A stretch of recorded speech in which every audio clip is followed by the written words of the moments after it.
Bonjour à tous. Alors je vous fais un direct avec ce beau ciel bleu aujourd'hui. Mais ce vent du nord, vraiment c'est un vent froid qui nous rappelle un petit peu la saison dans laquelle nous sommes. On a eu tendance à se faire à la douceur des journées, la douceur de la semaine dernière, où on pouvait se trouver sur la plage, lézarder au soleil, et malgré la fraîcheur, apprécier la chaleur sur le visage. Sauf que nous ne sommes qu'en février. Et donc la nature nous rappelle l'importance d'être au fil des saisons et de se rappeler de ce qui est autour de nous. Aujourd'hui, je me balade toujours dans ce Val de Chésine à Saint-Herblain.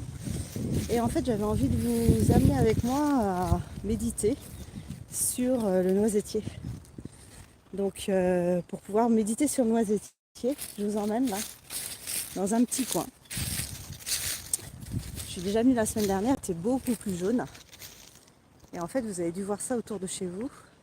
Ces arbres qui sont avec tous ces petites choses qui pendent. Voilà. Et ce sont les chatons. Ce sont les chatons du noisetier, le chaton mâle, qui lui permettent une reproduction. Alors comment se reproduit le noisetier? C'est super. Juste à côté, on ne verra peut-être pas, je vous le montrerai plutôt en photo.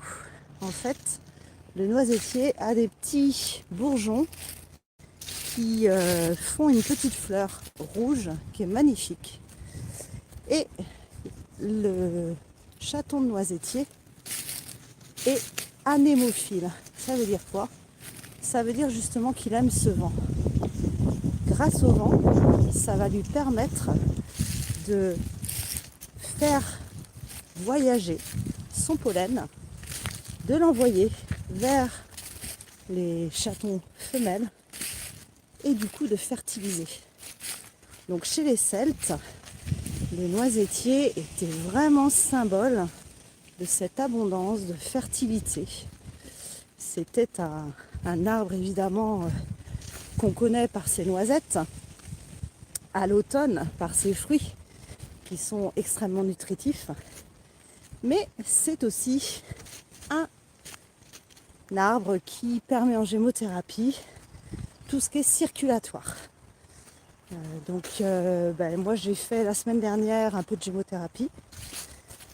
J'ai mélangé ces bourgeons dans un mélange d'alcool et de glycérine. Et donc il est en train de se faire tranquillement, de se dynamiser. Donc voilà pour le noisetier, ce que j'avais envie de vous en raconter. Et le noisetier, aussi un petit peu son enseignement, c'est un enseignement de paix, de réconciliation. Moi je suis plus trop branchée information, hein, je suis branchée nature. Mais je pense quand même que nous avons énormément besoin de cette paix en ce moment, de cette réconciliation. Et donc c'est une paix et une réconciliation avec nous-mêmes, avec notre histoire, avec nos parts d'ombre, avec nos parts d'inconscient qui sont lourds des fois à porter, parce que on n'est pas tous égaux sur les épreuves qu'on traverse, sur les familles dans lesquelles on a grandi, ou pas grandi d'ailleurs. Donc cette réconciliation avec nous-mêmes, c'est une réconciliation avec les autres, parce que vivre ensemble, vivre avec l'autre, c'est jamais simple. C'est souvent l'autre est le miroir de ce qu'on n'aime pas chez nous, et aussi de ce qu'on aime chez nous. Et du coup, on a du mal à faire la part des choses. Quand on aime, tout va bien, puis quand on n'aime plus, on réussit plus à avoir notre part de responsabilité. Donc la réconciliation avec soi, la réconciliation avec l'autre, et puis évidemment la réconciliation et la paix avec la nature. Moi qui est, vous le savez tous, ma source de guérison, ma source d'apaisement. C'est aussi une source spirituelle de connexion, hein, pour moi de connexion avec Dieu. Et cette paix que le noisetier peut nous apporter, c'est une paix qui est très reliée en fait avec l'eau. Donc c'est marrant parce que longtemps je cherchais le noisetier et je ne trouvais pas dans certains bouquins ses vertus, parce qu'en fait il n'était pas nommé comme noisetier mais plutôt comme coudrier. Donc vous allez le trouver sous le nom de coudrier.